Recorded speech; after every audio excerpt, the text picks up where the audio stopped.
আজকে এত ভীষণ খিদে পেয়েছে 4টের সময় যে চপ ভাজতে বসলাম, কারণ আজকে ছেলে মেয়ের স্কুল ছিল না। আর আজকে আমার শাশুড়ি গ্যাংটক বেড়াতে যাচ্ছে, তাই সকাল সকাল রান্না হয়ে গেছে, যেহেতু উনি যাবে বলে।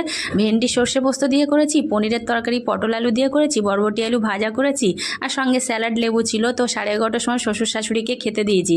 শ্বশুর মশাই আবার এখানে এসছে, কারণ আমার দেওরের ওখানে থাকে। দেওর যা ওরা ছুটি পেয়েছে 4 দিনের, 25শে Boishakh, Buddha Purnima, second Saturday, Sunday. তো ওরাও একটু বেড়াতে গেছে, তা শ্বশুরমশাই ওখানে একা থাকবে, সেই জন্য চলে এসেছে এখানে। আর আমার শাশুড়ি খেয়েটে 11:30টার সময় খাওয়া দাওয়া করে, সবার খাওয়া দাওয়া হয়ে গেছে। রাস্তার কাছে দাঁড়িয়ে রয়েছি। আমার শ্বশুর বাউনঘাটার থেকে ওখান দিয়ে আসবে, গাড়িতে করে ওনাকে নিয়ে যাবে, সেই জন্য দাঁড়িয়েছিলাম। তারপর উনি চলে গেলে তারপরে আমরা বাড়ি এসে সব শুয়ে পড়েছি। আর 4টের সময় এত ভীষণ খিদে পেয়েছে, একটু আলু বড়া করেছি। আর আমার শ্বশুরমশাই আবার আলু বড়া খাবে না বলে ওনার জন্য একটু লাউ চপ করেছি। ওনাকে আগে প্রথমেই চা দিয়ে দিলাম খেতে, আমার ছেলের কাছে পাঠিয়ে দিলাম, তারপর আমরা খেলাম। বেশ ভালো লাগলো লাউয়ের চপ।